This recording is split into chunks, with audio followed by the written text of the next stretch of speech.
Hello everyone, welcome to my channel. இந்த video உங்களுக்கு பிடிச்சிருந்ததுன்னா like, share and subscribe my channel. இப்போ வாங்க வீடியோக்குள்ள போகலாம். இந்த வீடியோவில் SET exam, college TRB exam, PG TRB exam, NET exam இதெல்லாம் வர்ற ப்ரீவியஸ் இயர்ஸ் கொஷின் பேப்பர்ஸ் எடுத்து சால்வ் பண்ணுறோம். அதில் பர்டிகுலராக காம்ப்ளெக்ஸ் அனாலிசிஸ் சப்ஜெக்ட்லேருந்து நம்ம ப்ரீவியஸ் இயர்ஸ் கொஷின் பேப்பர்ஸ் எடுத்து சால்வ் பண்ண போகிறோம். First question, zeros of an analytic functions are option A 0, option B isolated, option C non-isolated, option D none of these. இந்த கொஸ்டின் பார்த்தீங்கன்னா பிஜிடிஆர்பி எக்ஸாம் 15 பேட்ச்ல கேட்டிருக்காங்க. இந்த கொஸ்டினுக்கு நீங்க ஆன்சர் இத்தனை நேரம் கெஸ் பண்ணியிருந்துக்கலாம். அனாலிட்டிக் ஃபங்க்ஷன் தான் உங்களுக்கு ஐடியா தெரியும், எல்லா இடத்துலையும் டிஃபரன்ஷியபிளா இருக்கும்ன்றது. ஜீரோஸ்னாக்க ஜீரோஸ் ஆஃப் எ ஃபங்க்ஷன்னாக்க இந்த ஃபங்க்ஷன் எந்த இடத்துல எந்த பாயிண்ட்ல நமக்கு ஜீரோ கிடைக்குதோ அதுதான் ஜீரோஸ் ஆஃப் எ ஃபங்க்ஷன் சொல்லுவோம். இப்போ வந்து பர்டிகுலரா zeros of an analytic function என்ன இருக்கும் அப்படின்றதான் கேட்டிருக்காங்க. ஸோ இந்த ஆன்சர் இத்தனை நேரம் நீங்க கெஸ் பண்ணியிருந்துக்கலாம். ஆன்சர் பார்த்தீங்கன்னா ஆப்ஷன் பி ஐசோலேட்டட் அப்படின்றது தான் correct answer. Zeros of an analytic functions are isolated. இந்த ஆன்சர் எப்படி வந்ததுன்றத அந்த ரிசல்ட் பார்க்கலாம்.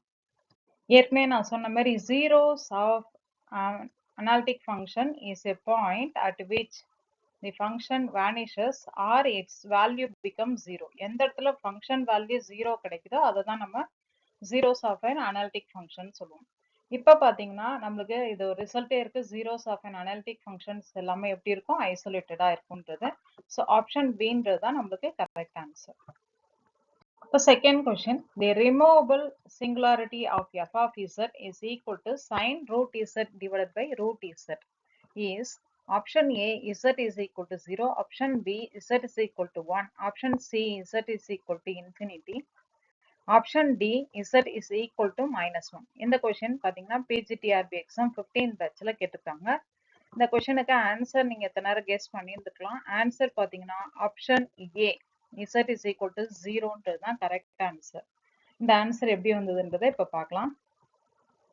இப்போ செகண்ட் கொஸ்டின்ல என்ன கண்டுபிடிக்கணும், the removable singularity of f of z is equal to sin root z by root z value கண்டுபிடிக்கணும். ஃபர்ஸ்ட் இதுக்கு முன்னாடி நம்ம சிங்குலர் பாயிண்ட்னா என்னன்றதை பார்ப்போம். சிங்குலர் பாயிண்ட்னா அந்த கொடுத்துருக்கிற ஃபங்க்ஷனுக்கு எந்த பாயிண்ட்ல லிமிட் அப்ளை பண்ணும்போது இன்ஃபினிட்டி கிடைக்குதோ அதை தான் நம்ம வந்து சிங்குலர் பாயிண்ட்னு சொல்லுவோம். அதை தான் நம்ம காம்ப்ளெக்ஸ் அனாலிசிஸ்ல அனாலிட்டிக் நாட் அனாலிட்டிக்னு சொல்லுவோம். ஃபார் எக்ஸாம்பிள் எஃப் ஆஃப் இசட்ன்றதை நான் எப்படி எடுத்துக்கிறேன் அப்படின்னா 1/z நான் எடுத்துக்கிறேன். அப்ப லிமிட் z tends to 0 நான் அப்ளை பண்றேன். அப்ப limit f of z is equal to limit 1/z, z tends to 0, 1/z. இந்த வேல்யூ என்ன கிடைக்கும், நம்மளுக்கு இன்ஃபினிட்டி கிடைக்கும். ஸோ இன்ஃபினிட்டி கிடைக்கிறதுனால இந்த z tends to 0ன்னு கொடுத்துருக்கோம் இல்லையா, இந்த z is equal to z0 is equal to 0ன்றதா நம்மளுக்கான சிங்குலர் பாயிண்ட்னு சொல்லலாம். சிங்குலாரிட்டி இந்த ஃபங்க்ஷனுக்கு எக்ஸிஸ்ட் ஆகுதுன்னு சொல்லலாம். இப்போ கொடுத்துக்கிற ஃபங்க்ஷன்லையும் நம்மளுக்கு சிங்குலாரிட்டி எக்ஸிஸ்ட் ஆகும், பர்டிகுலரா ரிமூவபிள் சிங்குலாரிட்டி. ரிமூவபிள் சிங்குலாரிட்டினா என்ன அர்த்தம் அப்படின்னாக்க, இந்த point z is equal to a1 நம்ம ரிமூவபிள் சிங்குலாரிட்டின்னு சொல்லணும் அப்படின்னாக்க அந்த கொடுத்துக்கிற ஃபங்க்ஷனுக்கு லிமிட் அப்ளை பண்ணும்போது ஆன்சர் வந்து இன்ஃபினிட்டியும் வரக்கூடாது, ஃபைனைட்ல கிடைக்கணும். ஸோ அப்படி கிடைச்சது அப்படின்னா நார்மலா சிங்குலர் பாயிண்ட்னா என்னன்னு சொன்னோம், நாட் அனாலிட்டிக்கா இருக்கும்னு சொல்லியிருக்கோம். அப்ப நாட் அனாலிட்டிக்னா இப்ப கொடுத்துக்கிற எக்ஸாம்பிள் நான் எப்படி போட்டு காமிச்சேன், நானு இந்த இதுல f of z as z tends to 0ல நம்மளுக்கு என்ன ஆன்சர் கிடைச்சது, இன்ஃபினிட்டி கிடைச்சது. அப்ப அதுதான் நம்ம என்னன்னு சொன்னோம், நாட் அனாலிட்டிக்னு சொன்னோம். அப்படி இருந்ததுன்னா அந்த பாயிண்ட்டை நம்ம சிங்குலர் பாயிண்ட்னு சொன்னோம். இப்ப பாருங்க ரிமூவபிள் சிங்குலாரிட்டினா என்ன அர்த்தம்னா, அந்த ஒரு பர்டிகுலர் பாயிண்ட்ல மட்டும் லிமிட் அப்ளை பண்ணும்போது மற்ற இடத்துல எல்லாம் நம்மளுக்கு சிங்குலாரிட்டி எக்ஸிஸ்ட் ஆகும். அந்த ஒரு பர்டிகுலர் பாயிண்ட்ல limit f of z as z tends to a இருக்கும்போது அந்த வேல்யூ நம்மளுக்கு ஃபைனைட்ல கிடைக்கும், இன்ஃபினிட்டி கிடைக்காது. அப்படி இருந்ததுன்னா அதுதான் நம்ம ரிமூவபிள் சிங்குலாரிட்டி அப்படின்னு சொல்லுவோம். இங்க வந்து நம்ம z tends to 0 போட்டு பார்ப்போம். z tends to 0 போடும்போது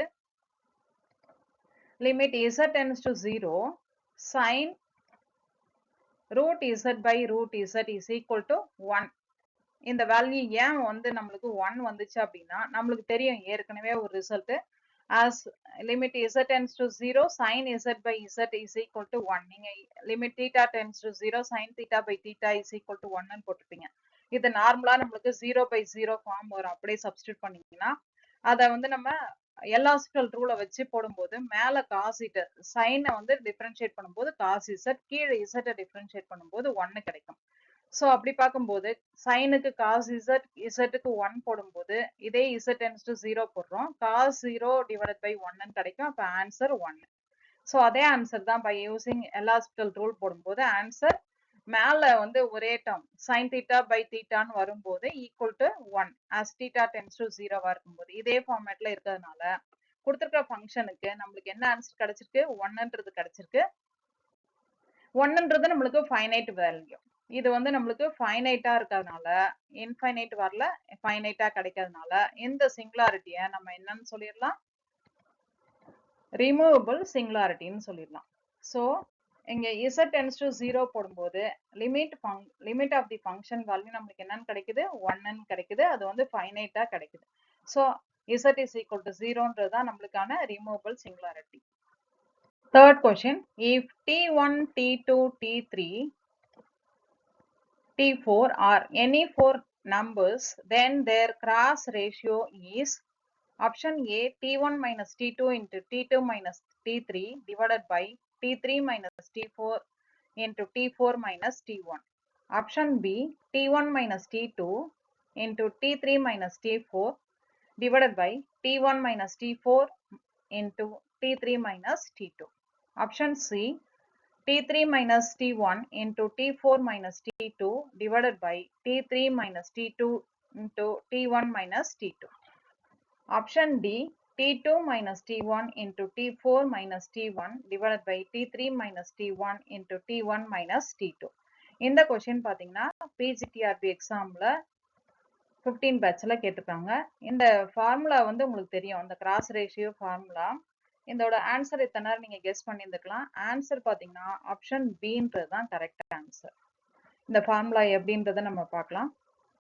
இப்ப தேர்ட் கொஸ்டின்ல இந்த ஃபார்முலா எப்படி வந்ததுனாக்க அந்த ஃபார்முலா உங்களுக்கு ஈஸியா ஞாபகம் வச்சுக்கலாம். மேல வந்து நம்மளுக்கு 1 2 3 4 வரணும். Cross ratio of T1 T2 T3 T4க்கு மேல எப்படி வரும் அப்படின்னா 1 2 3 4 இந்த ஆர்டர். கீழே பாத்தீங்கன்னா 2 3 and 4 1. ஈஸியா நீங்க ஞாபகம் வச்சுக்கலாம். இது ஒரு ஃபார்முலா. சோ இந்த ஆர்டர்ல நம்மளுக்கு போடும்போது எந்த ஆப்ஷன் கரெக்டா இருக்கு, நம்மளுக்கு ஆப்ஷன் பி கரெக்டா இருக்கு. மீதி எல்லாம் பாத்தீங்கன்னா கீழே இந்த ஆப்ஷன் ஏல பாருங்க T4 ரிப்பீட் ஆயிருக்கு. ஆப்ஷன் சில பாத்தீங்கன்னா T2 இங்க ரிப்பீட் ஆயிருக்கு. ஆப்ஷன் டில பாத்தீங்கன்னா T1 ரிப்பீட் ஆயிருக்கு. சோ அப்படி பாத்தீங்கன்னா ஃபில்டர் பண்ணும்போது ஆப்ஷன் பின்றது தான் கரெக்ட் ஆன்சர். இதுதான் கரெக்டான ஃபார்முலா. இப்போ fourth question, the radius of convergence of the series summation n is equal to 1 to infinity n divided by 2 power n into z power n is option A r is equal to 1 by 2, option B r is equal to 3, option C r is equal to 1 by 3, option D r is equal to 2. இந்த question பாத்தீங்கன்னா PGTRB 15 பேட்ச்ல கேட்டிருக்காங்க. இந்த கொஸ்டினுக்கு answer நீங்க எத்தனை நேரம் guess பண்ணி இருந்திருக்கலாம். அதாவது ரேடியஸ் ஆஃப் கன்வர்ஜென்ஸ் அப்படின்னாக்க என்ன அர்த்தம்னா லிமிட்டோட ரெசிப்ரோக்கல். லிமிட்டோட ரெசிப்ரோக்கல் அப்படின்னா 1 by l. எல்ன்றது நம்மளுக்கு தெரியும், அந்த ரேஷியோ டெஸ்ட் யூஸ் பண்ணி நம்ம கண்டுபிடிச்சு அதோட ரெசிப்ரோக்கல் வேல்யூ நம்ம கண்டுபிடிச்சோம்னா அதுதான் நம்மளுக்கு ரேடியஸ் ஆஃப் கன்வர்ஜென்ஸ்னு அர்த்தம். அதை வச்சு இந்த ஆன்சர் கண்டுபிடிக்கும் போது ஆப்ஷன் டின்றது தான் கரெக்ட் ஆன்சர். இந்த ஆன்சர் எப்படி வந்ததுன்றதை இப்ப பார்க்கலாம். நான் ஏற்கனவே சொன்னேன் இல்லையா, என்ன சொன்னேன், radius of convergence is equal to reciprocal of the லிமிட்னு சொன்னேன். அப்ப இதை வந்து நம்ம கிராஸ் மல்டிப்ளை பண்ணிட்டோம் அப்படின்னா எப்படி கிடைக்கும், நம்மளுக்கு லிமிட்ன்றது 1 by rன்னு அர்த்தம். நம்மளுக்கு தெரியும் லிமிட்னா என்னன்றது தெரியும். லிமிட்ன்றது limit n tends to infinity a n plus 1th term divided by a n plus 1th term divided by nth term. இதான் நம்மளோட ஐடியா. ஸோ இந்த ஃபார்முலா நான் அப்ளை பண்றேன். அப்ப limit is equal to 1 by r is equal to limit n tends to infinity an plus 1 divided by an. இங்க பாத்தீங்கன்னா நம்மளுக்கு ஏஎன்ன்றது நம்மளுக்கு என்ன கொடுத்துருக்காங்க n divided by 2 power n. A n plus ஒன்னுனாக்க n எங்க இருக்கோ அங்கெல்லாம் வந்து n பிளஸ் ஒன் சப்ஸ்டியூட் பண்ணணும், அவ்வளவுதான். அப்ப n plus one divided by 2 power n plus one. இப்ப நான் வந்து லிமிட் அப்ளை பண்றேன். Limit is equal to limit n tends to infinity an plus 1 divided by an plus 1க்கு நான் என்ன போட்டுக்கலாம், n plus 1 divided by 2 power n plus 1 divided by n divided by 2 power nன்றது எப்படி வரும், 2 power n divided by n ன்னு வரும். இப்போ இதுல 2 power n plus 1 நான் எப்படி போட்டுக்கலாம், 2 power n plus 1 நம்ம வந்து 2 power n into 2 ன்னு போட்டுக்கலாம்.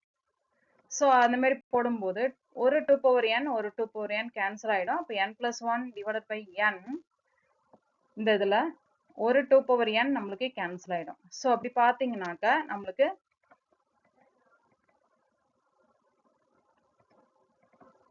ஒரு 2 பவர் n ஒரு 2 பவர் n கேன்சல் ஆயிடும். அப்ப n plus 1 divided by n into 2 1 by 2 ன்னு கிடைக்கும். திருப்பி n plus 1ல நான் வந்து n காமனா எடுத்துப்பேன். இந்த டேர்ம்ல n காமனா எடுக்கும்போது n into 1 plus 1 by n divided by n இருக்கு. சோ இதுவும் நம்மளுக்கு கேன்சல் ஆயிடும். So 1 plus 1 by n into 1 by 2 இருக்கும். இப்போ நான் n tends to infinity apply பண்றேன். n tends to infinity ன்னு போடும்போது 1 by infinity இந்த 1 by n வேல்யூ நம்மளுக்கு என்னன்னு வந்துரும், 0 ன்னு கிடைச்சிடும். So இந்த வேல்யூ நம்மளுக்கு 0. இந்த வேல்யூ நம்மளுக்கு 0. So 1 into 1 by 2 வந்து என்ன ஆன்சர் கிடைக்குது, 1 by 2. இப்போ கிடைச்சிருக்கிற வேல்யூ நம்மளுக்கு என்னது, இந்த கிடைச்சிருக்கிற வேல்யூ பாத்தீங்கன்னா Lன்றது நம்மளுக்கு என்னன்னு கிடைச்சிருக்கு, 1 by 2. Lன்றத நான் என்னன்னு சொல்லியிருக்கேன், 1 by Rன்னு சொல்லியிருக்கேன். அது வந்து 1 by 2ன்னு கிடைச்சிருக்கு. அப்ப R வேல்யூ நம்மளுக்கு கண்டிப்பா என்னவா இருக்கும், 2ன்றது கண்டுபிடிச்சிடலாம். சோ இதுல இருந்து நம்ம R is equal to 2ன்றது கரெக்ட் ஆன்சர்னு சொல்லிடலாம். So R is equal to 2ன்றது எந்த ஆன்சர்ல இருக்கு, ஆப்ஷன் டி. ஆப்ஷன் டின்றது தான் correct answer. Fifth question, the fixed point of the transformation of W is equal to 1 by Z or option A Z is equal to 0, Z is equal to 1, option B Z is equal to 0, Z is equal to infinity, option C Z is equal to minus 1, Z is equal to plus 1, option D Z is equal to 0, Z is equal to minus 1. இந்த question பாத்தீங்கன்னா PGTRB 15 batchல கேட்டிருக்காங்க. அதாவது இந்த டிரான்ஸ்ஃபர்மேஷனுக்கான fixed points என்னன்றதான் கண்டுபிடிக்கணும். இப்போ இந்த answer நீங்க எத்தனை நேரம் கெஸ் பண்ணி இருந்திருப்பீங்க. ஆன்சர் பாத்தீங்கன்னா option C, Z is equal to minus 1, Z is equal to plus 1ன்றது தான் கரெக்ட் ஆன்சர். இந்த ஆன்சர் எப்படி வந்ததுன்றதை இப்ப பார்க்கலாம். எப்பயுமே ஃபிக்ஸட் பாயிண்ட் நம்ம கண்டுபிடிக்கும் போது என்ன பண்ணுவோம் அப்படின்னா, fixed points are given by கொடுத்துக்கிற ஃபங்க்ஷனை இசட்டுக்கு நம்ம ஈக்குவேட் பண்ணுவோம். அப்ப கொடுத்துக்கிற ஃபங்க்ஷனை நம்ம வந்து f of z ன்னு எடுத்துக்கிட்டோம்னா f of z எதுக்கு ஈக்குவேட் பண்ணணும், நம்ம இசட்டுக்கு ஈக்குவேட் பண்ணணும். சோ அப்ப கொடுத்துக்கிற f of z நம்மளுக்கு z, f of zன்றதை நம்மளுக்கு எப்படி கொடுத்துருக்காங்க, f of zன்றதை நம்மளுக்கு எப்படி கொடுத்துருக்காங்க, 1 by z ன்னு கொடுத்துருக்காங்க. 1 by z அதாவது w ன்னு கொடுத்துருக்காங்க. அது சோ நம்ம அதை எப்படி எழுதிக்கலாம்னாக்க f of z is equal to w is equal to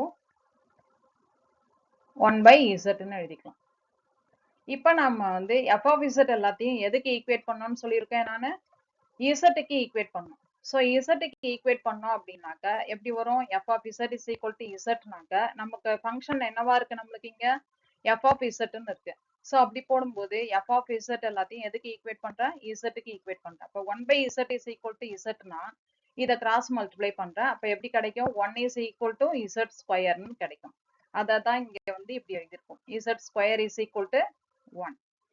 அப்ப z-க்கு எத்தனை வேல்யூஸ் கிடைக்கும், நம்மளுக்கு பிளஸ் ஆர் மைனஸ் 1. இதை நம்மளுக்கு ஈஸியா கண்டுபிடிச்சிடலாம். z-க்கு பிளஸ் ஆர் மைனஸ் 1ன்னா அதுதான் நம்மளுக்கான fixed points. So fixed points of W is equal to 1 by Z or Z is equal to 1 and Z is equal to minus 1. இதான் வந்து கரெக்ட் ஆன்சர். ஆப்ஷன் C ன்றது தான் கரெக்ட் ஆன்சர்.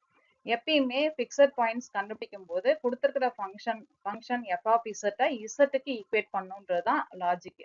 இந்த லாஜிக்கை வச்சு நீங்க ஃபிக்ஸட் பாயிண்ட்ஸ்லாம் ஈஸியா போட்டுடலாம். 6th question. The equation mod z minus p divided by z minus q is equal to k, p not equal to q and k lies between 0 and 1 represents dash with p and q as points inverse with reference to it. Option A straight line, option B circle, option C ellipse, option D parabola. இந்த question பாத்தீங்கன்னா PGTRB 15 பேட்ச்ல கேட்டிருக்காங்க. இது ஒரு result. நம்மளுக்கு ஒரு equation z minus B divided by z minus Q equal to கேன்னு கொடுத்துருந்தாங்க அப்படின்னா இது வந்து எந்த இதுன்னு சொல்லியிருக்காங்க. தட் ரெப்ரசன்ஸ் என்ன ஈக்குவேஷன் அப்படின்றது தான் இதோட கொஸ்டின். இந்த ஆன்சர் நீங்க எத்தனை நேரம் கெஸ் பண்ணி இருந்திருக்கலாம். ஆன்சர் பாத்தீங்கன்னா ஆப்ஷன் பி சர்க்கிள்ன்றது தான் கரெக்ட் ஆன்சர். இந்த ஆன்சர் எப்படி வந்ததுன்றத அந்த ரிசல்ட்டை பார்க்கலாம். 6th கொஸ்டின்ல கொடுத்திருக்கிறது அப்படியே ரிசல்ட். இந்த ஈக்குவேஷன் ரெப்ரசன்ஸ் எ சர்க்கிள். இதாங்க result. So with P and Q as points inverse with reference to it. இதான் வந்து ரிசல்ட். ஸோ இதுல வந்து ஆப்ஷன் பி தான் நம்மளுக்கு கரெக்ட் ஆன்சர், சர்க்கிள்ன்றது. 7th question. If f of z is an entire function, then the Taylor series is option A divergent for all z, option B constant, option C convergent for all z, option D an oscillating series. இந்த question பாத்தீங்கன்னா PGTRB 15 பேட்ச்ல கேட்டிருக்காங்க. இந்த கொஸ்டின்ல idea பாத்தீங்கன்னா f of zன்றது entire ஃபங்க்ஷனா இருந்துச்சு அப்படின்னா இந்த டெய்லர் சீரிஸ் என்னவா இருக்கும்னு கேட்டிருக்காங்க. இந்த கொஸ்டினுக்கு ஆன்சர் நீங்க எத்தனை நேரம் கெஸ் பண்ணி இருந்திருக்கலாம். Answer option C convergent for all இசட்ன்றது தான் கரெக்ட் ஆன்சர். இந்த ஆன்சர் எப்படி வந்ததுன்றதை இப்ப டிஸ்கஸ் பண்ணலாம். இப்போ 7th கொஸ்டின்ல f of zன்றது என்னன்னு கொடுத்துருக்காங்க, என்டையர் ஃபங்க்ஷன். அப்படின்னா டெய்லர் சீரிஸ் எப்படி இருக்கும்ன்றது தான் கொஸ்டின்ல கேட்டிருக்காங்க. இப்போ என்டையர் ஃபங்க்ஷன்னா என்னன்றதை ஃபர்ஸ்ட் தெரிஞ்சுக்கலாம். என்டையர் ஃபங்க்ஷன்னாக்க எல்லா இடத்துலயும் அந்த காம்ப்ளெக்ஸ் பிளேன்ல இருக்க எல்லா இடத்துலயும் நம்மளுக்கு அனாலிட்டிக்கா இருக்கணும். அதாவது ஹோலோமார்பிக்கா இருந்துச்சு அப்படின்னா அந்த function is to be entire function. Analytic at all பாயிண்ட்ஸா இருந்துச்சு அப்படின்னா அந்த function is to be entire function. இப்ப என்டையர் ஃபங்க்ஷனா இருக்கும்போது இந்த டெய்லர் சீரிஸ் எப்படி இருக்கும்ன்றது நம்மளுக்கு கான்ஸ்டன்டா இருக்கிறதுக்கு சான்ஸ் இல்லை. ஏன்னா பவுண்டட் என்டையர் ஃபங்க்ஷன் தான் கான்ஸ்டன்ட்னு லியோவ்லிஸ் தியரத்துல சொல்லியிருக்காங்க. ஸோ அப்படி பாத்தீங்கன்னா நம்மளுக்கு ஒன்னு ஆசிலேட்டிங்காவும் இருக்கிறதுக்கு சான்ஸ் இல்லை டெய்லர் சீரிஸை பொறுத்த வரைக்கும். நம்மளுக்கு டைவர்ஜென்ட் ஃபார் ஆல் இசட்டா இருக்கணும், இல்லைனாக்கா கன்வர்ஜென்ட் ஃபார் ஆல் இசட்டா இருக்கணும். அப்படி பாத்தீங்கன்னா இந்த இதுல பாத்தீங்கன்னா Taylor series is convergent for all z. ஏன்னா என்டையர் ஃபங்க்ஷன்னா நம்ம என்னன்னு சொல்லியிருக்கோம், எல்லா இடத்துலயும் நம்மளுக்கு அனாலிட்டிக்கா இருக்கும்னு சொல்லியிருக்கோம் இல்லையா. அதனால நம்மளுக்கு டெரிவேட்டிவ் எல்லா இடத்துலயும் எக்ஸிஸ்ட் ஆகும். அப்படி பாத்தீங்கன்னா டெய்லர் சீரிஸ் கண்டிப்பா நம்மளுக்கு கன்வர்ஜென்டா தான் இருக்கும். 8th question. If z is equal to a is an isolated singularity of f, then a is pole of f if limit f of z is equal to as z tends to a is equal to option A infinity, option B 0, option C a, option D 1 by a. இந்த question பாத்தீங்கன்னா PGTRB 15 பேட்ச்ல கேட்டிருக்காங்க. இந்த கொஸ்டினுக்கு answer நீங்க இத்தனை நேரம் guess பண்ணி இருந்திருக்கலாம். ஆப்ஷன் ஏ இன்ஃபினிட்டின்றது தான் கரெக்ட் ஆன்சர். இந்த ஆன்சர் எப்படி வந்ததுன்றதை இப்ப டிஸ்கஸ் பண்ணலாம். If z is equal to a is an isolated singularity அப்படின்னா நம்மளுக்கு அதோட இந்த பர்டிகுலர் பாயிண்ட்ல நம்மளுக்கு அந்த ஃபங்க்ஷன் வேல்யூ இன்ஃபினிட்டி கிடைக்கும். பட் அந்த ஃபங்க்ஷன் வந்து அனாலிட்டிக்கா இருக்கும். அப்படி இருந்துச்சு அப்படின்னா அதை வந்து என்னன்னு சொல்லுவோம், ஐசோலேட்டட்னு சொல்லுவோம். இப்ப வந்து ஏன்றது நம்மளுக்கு போல் ஆஃப் எஃப் இருந்துச்சு அப்படின்னா limit z tends to a f of z value என்னவா இருக்கும் அப்படின்னு கேட்டுட்டாங்க. இப்ப போல்னு கொடுத்துட்டாங்க ஏற்கனவே. போல்னாக்க கண்டிப்பா அது ஒரு டைப் ஆஃப் சிங்குலாரிட்டி தான். சிங்குலாரிட்டினா அந்த ஃபங்க்ஷனுக்கு லிமிட் அப்ளை பண்ணும்போது கண்டிப்பா எதுக்கு தான் போகும், இன்ஃபினிட்டிக்கு தான் போகும். ஸோ அப்படி பாத்தீங்கன்னாக்க நம்மளுக்கு ஆப்ஷன் ஏன்றது தான் கரெக்ட் ஆன்சர். சிங்குலாரிட்டினாலே அந்த ஃபங்க்ஷனுக்கு லிமிட் அப்ளை பண்ணும், அந்த பர்டிகுலர் பாயிண்ட்ல லிமிட் அப்ளை பண்ணும்போது என்னதான் கிடைக்கும், நம்மளுக்கு இன்ஃபினிட்டி தான் கிடைக்கும். போல்ன்றது ஒரு ஸ்பெஷல் டைப் ஆஃப் சிங்குலாரிட்டி தான். அதனால வந்து limit of the function as z tends to a கண்டிப்பா நம்மளுக்கு ஃபங்க்ஷன் வேல்யூ எங்க போகும், இன்ஃபினிட்டிக்கு தான் போகும். ஸோ இது வந்து அதுவும் பர்டிகுலரா z இஸ் ஈக்குவல் டு ஏன்றது ஐசோலேட்டட் சிங்குலாரிட்டி ஆஃப் எஃப்னு வேற கொடுத்துருக்காங்க. அண்ட் ஏன்றதும் போல்ன்றதையும் ஸ்பெஷலா கொடுத்துருக்கறதுனால கண்டிப்பா லிமிட்டோட வேல்யூ எதுக்கு தான் போகும்? இன்ஃபினிட்டிக்கு தான் போகும். ஸோ ஆப்ஷன் ஏன்றது தான் correct answer. 9th question, f of z is equal to mod z square is option A everywhere analytic, option B nowhere analytic, option C analytic at 0 z is equal to 0, option D none of these. இந்த question பாத்தீங்கன்னா PGTRB 15 batchல கேட்டிருக்காங்க. அதாவது f of zன்ற function mod z ஸ்கொயரா இருக்கும்போது அது Analytica இருக்குதா இல்ல எல்லா இடத்துலயுமா இல்ல எந்த இடத்துலயும் இல்லாம இருக்கா இல்ல analytic at the particular point z is equal to 0வான்றதெல்லாம் கண்டுபிடிக்க சொல்லியிருக்காங்க. ஸோ எந்த ஆப்ஷன் கரெக்டா இருக்கும்னு இத்தனை நேரம் நீங்க கெஸ் பண்ணியிருந்துக்கலாம். ஆன்சர் பாத்தீங்கன்னா ஆப்ஷன் பி நோவேர் அனாலிட்டிக் அப்படின்றது தான் கரெக்ட் ஆன்சர். இந்த ஆன்சர் எப்படி வந்ததுன்றதை இப்ப பார்க்கலாம். அனாலிட்டிக்னாலே நம்ம என்ன செக் பண்ணோம்? அது டெரிவேட்டிவ்ஸ் எக்ஸிஸ்ட் ஆகுதான்னு பார்க்கணும். மெயினா வந்து நம்ம சிஆர் ஈக்குவேஷன் சாட்டிஸ்ஃபை ஆகுதா அப்படின்றது தான் நம்ம செக் பண்ணுவோம் அனாலிட்டிக்னாக்க.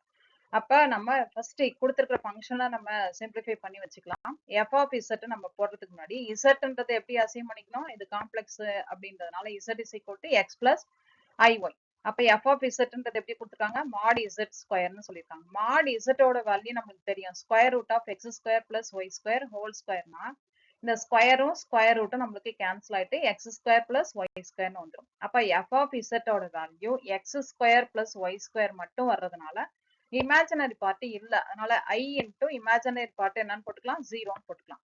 இப்ப நம்மளுக்கு யூன்றது நம்ம ரியல் பார்ட்டாகவும் அண்ட் வின்றது இமேஜினரி பார்ட்டாகவும் எடுத்துக்கிட்டீங்க அப்படின்னா U is equal to X square plus Y square, வின்றது இமேஜினரி பார்ட் 0. இப்ப யூ எக்ஸ்னா என்ன அர்த்தம்? யூவை வித் ரெஸ்பெக்ட் டு எக்ஸை பொறுத்து டிஃபரன்ஷியேட் பண்றோம். ஒய் கான்ஸ்டன்ட் போது டிஃபரன்ஷியேட் பண்ணும்போது 0 ஆயிடும். அப்ப யூஎக்ஸோட வேல்யூ என்ன கிடைக்கும்? 2x மட்டும் கிடைக்கும். அதே மாதிரி யூ ஒய்ன்றது டோ யூ பை டோ ஒய்ன்னு இருக்கும். டோ யூ பை டோ ஒய்னாக்க என்ன ஆன்சர்? எக்ஸ் கான்ஸ்டன்ட், அப்ப எக்ஸை டிஃபரன்ஷியேட் பண்ணும்போது 0, ஒய் ஸ்கொயரை பண்ணும்போது 2yன்னு கிடைக்கும். அடுத்தது வில பாத்தீங்கன்னா வி ஏற்கனவே 0 இருக்கு, அதனால v with respect to x, v with respect to y ரெண்டுமே நம்மளுக்கு என்னவா தான் இருக்கும்? 0வா தான் இருக்கும். இப்ப நம்ம என்ன செக் பண்ணணும்? அப்படின்னா யூஎக்ஸ் ஈக்குவல் டு விஒய்யா, அப்புறம் uy is equal to minus vx ஆன்றதை செக் பண்ணும். ஏன்னா அதுதான் நம்மளுக்கான Cauchy Riemann equation, CR equation. So CR equation பாத்தீங்கன்னா ux is equal to vy and uy is equal to minus vx கிடைக்கணும்.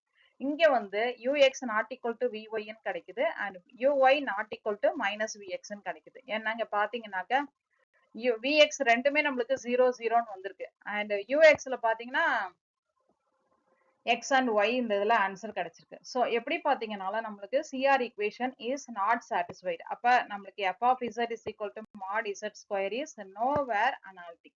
இந்த CR equation satisfy ஆகல அப்படின்னாக்க நான் வந்து அனாலிட்டிக்னு சொல்ல முடியாது. ஸோ இதை என்னன்னு சொல்லிடலாம்? nowhere analyticன்னு சொல்லிடலாம். ஆப்ஷன் பி nowhere analyticன்றது தான் correct answer. 10th question, the power series is dash in the exterior of its circle of convergence. Option A divergent, option B convergent, option C oscillates, option D none of these. இந்த question பாத்தீங்கன்னா PGTRB 15 batchல கேட்டிருக்காங்க.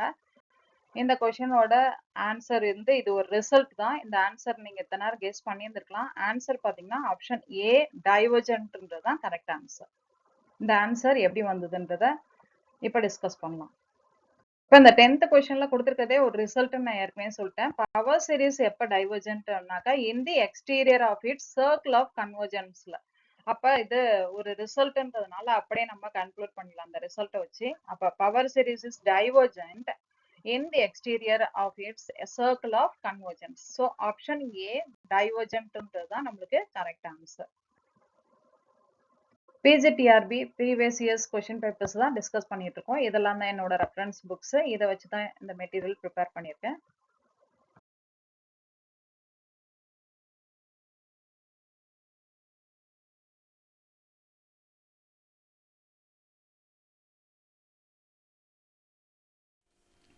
இந்த video உங்களுக்கு பிடிச்சிருந்ததுன்னா like, share and subscribe my channel.